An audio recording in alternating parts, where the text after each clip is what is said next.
Chapter 2 में हम देखेंगे कि एडोबी म्यूज सीसी में किस तरीके से हम अपनी वेबसाइट का पेज क्रिएट कर सकते हैं।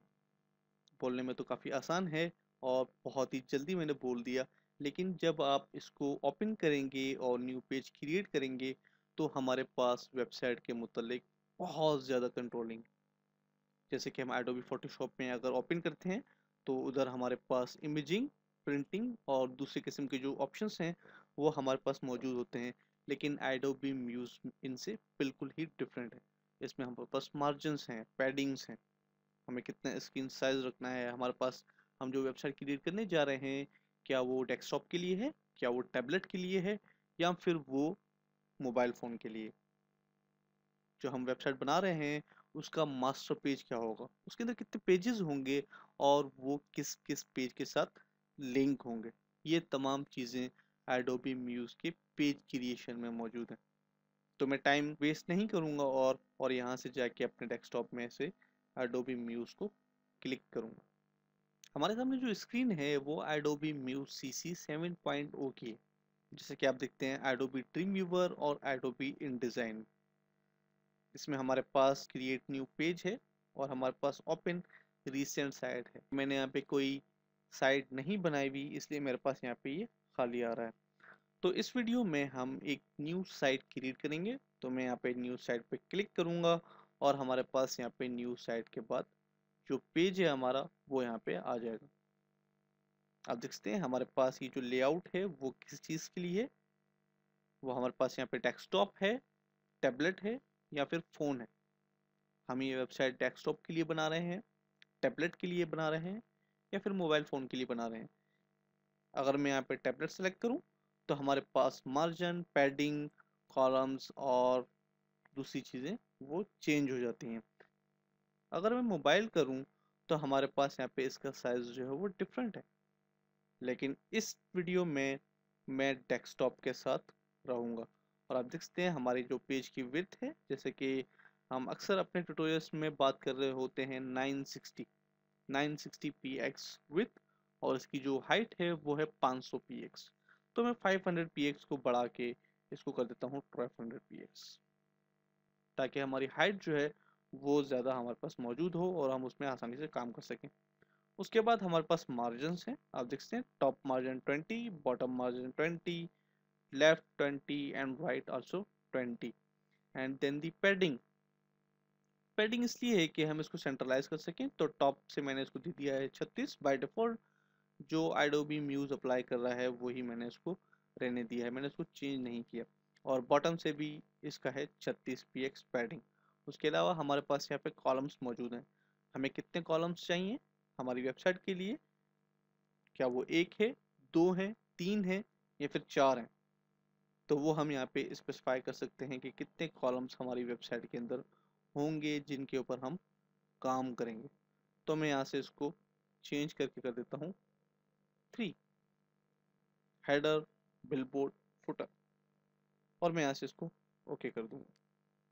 हमने जब उसको ओके किया तो इसको एक पेज क्रिएट करना चाहिए था, लेकिन यहाँ पे तो कुछ और आ गया। यहाँ पे हमारे पास वेबसाइट में पेजेस आ गए और यहाँ पे मास्टर आ गया। What is master?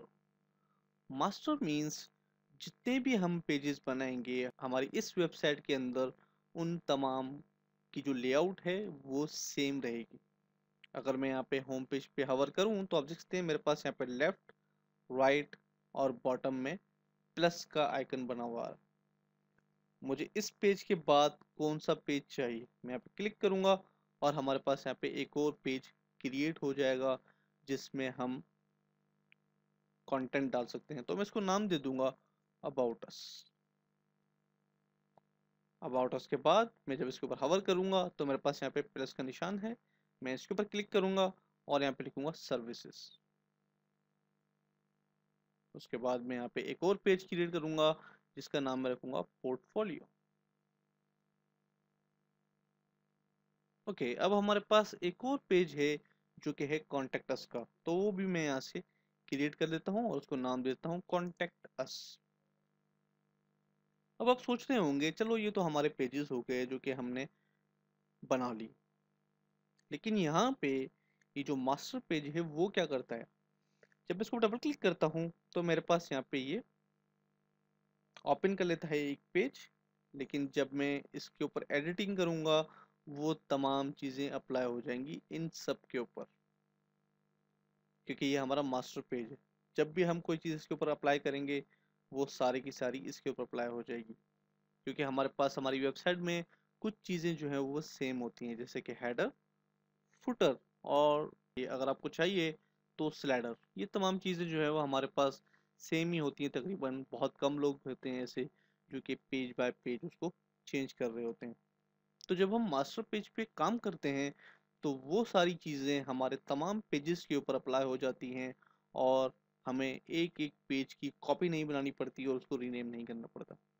Adobe muse हमारे लिए ये चीज़ ऑटोमेटिकली कर देता है। चलिए हम करके देखते हैं। यहाँ पे मैं यहाँ पे जाता हूँ दोबारा मास्टर पेज के अंदर, और यहाँ पे मैं एक शेप क्रिएट करता हूँ। मेरे पास यहाँ पे शेप लेयर है, रेक्टेंगल टूल है, तो मैं इसको यहाँ से ड्रॉ कर देता हूँ। ओके, मैं अब इसका जाके कलर चेंज कर देता हूँ और इसका कलर मैं कर दूंगा रेड। और जब मैं इसको क्लोज करूँगा यहाँ से तो आप देख सकते हैं कि ये जो मास्टर पेज है वो तमाम के ऊपर अप्लाई हो गया। जब हम हमारा हेडर बनाएंगे तो हमें ये ज़रूरत नहीं पड़ेगी कि हम दूसरे पेजेस के ऊपर वो चीज़ जाके अप्लाई करें, या फिर उस पेज की कॉपी बना के बैठ के उसके टाइटल्स, उसकी हेडिंग्स और उसके जो फाइल नेम है उसको चेंज करें। हमारे पास यहाँ पे जितने पेजेस हम बनाएंगे, जैसे कि सपोज मैंने यहाँ पे ये मास्टर पेज बना लिया और इन सब के ऊपर अप्लाई कर दिया, लेकिन मैं भूल गया कि मुझे यहाँ पे एक और पेज चाहिए था, विजन एंड मिशन। तो विजन एंड मिशन कहाँ चाहिए मुझे, मैं यहाँ पे क्रिएट करूंगा और यहाँ पे लिखूंगा विजन एंड मिशन। लेकिन ये पेज मुझे चाहिए अबाउट अस के बाद। हमने यहाँ पे गलती कर दी है, मैंने यहाँ पे अबाउट अस लिखना था लेकिन मैंने यहाँ पे एडोबी अस लिख दिया। तो मैं यहाँ से इसको हटा के अबाउट अस कर देता हूँ। ओके, और अब मुझे ये पेज चाहिए इसके बाद, तो मैं इसको यहाँ से सिंपल ड्रैग करूँगा और यहाँ पे जाके इसको प्लेस कर दूंगा, तो हमारे पास ये पेज यहाँ पे आ जाएगा। लेकिन एक चीज़ आपने नोट नहीं की, जब मैंने विजन एंड मिशन का पेज बनाया तो मास्टर पेज ने उसके ऊपर ऑटोमेटिकली वो तमाम चीज़ें अप्लाई कर दी जो कि हमने अपने मास्टर पेज में ऐड की हुई। इट मीन्स अगर आप इन फ्यूचर जब आपने वेबसाइट अपनी पब्लिश कर दी और उसको सेव कर दिया और आप एडोब म्यूज की जो फाइल है वो मौजूद है, तो आप जब चाहें इसके अंदर एडिटिंग कर सकते हैं और न्यू पेजेस इसमें ऐड कर सकते हैं। तो ये एक बेहतरीन फीचर है जो कि एडोबी म्यूज ने अप्लाई किया है। अगर आप इस टाइम मास्टर पेजेस की बात करें तो ये ज़्यादातर आजकल लैंग्वेजेस में मौजूद हैं, जैसे कि हमारे पास है PHP, ASP, .NET वगैरह वगैरह। इन तमाम लैंग्वेजेस के ज़रिए हम अपना एक मास्टर पेज क्रिएट कर लेते हैं जो कि हम डिफरेंट जगहों पे आसानी से कॉल करवा सकते हैं, और जब हम मास्टर पेज को चेंज करते हैं तो वो तमाम पेजेस जो हैं वो ऑटोमेटिकली चेंज हो जाते हैं, क्योंकि हमने मास्टर पेज ही वहाँ पे कॉल करवाया होता है और हमें एक एक इंडिविजुअली एक एक पेज को जाके चेंज करने की ज़रूरत नहीं पड़ती। इसी तरीके से एडोबी म्यूज में भी हमारे पास ये फंक्शन मौजूद है, लेकिन जब हम इस वेबसाइट को एक्सपोर्ट करेंगे तो ये वेबसाइट एक्सपोर्ट होगी एज अ HTML फॉर्मेट। हमारे पास इसमें कोई और लैंग्वेज नहीं है जिसमें हम इसको एक्सपोर्ट करें। HTML के बाद आप जिस लैंग्वेज में चाहें अपनी वेबसाइट को कन्वर्ट कर सकते हैं। एडोबी म्यूज क्योंकि डिज़ाइनिंग टूल है, ये आपके लिए CSS, HTML वगैरह ऑटोमेटिकली जनरेट करता है। अगर आपको कोडिंग वगैरह का ज़्यादा एक्सपीरियंस नहीं है तो एडोबी म्यूज की मदद से आप एक अच्छी वेबसाइट घर बैठे बना सकते हैं।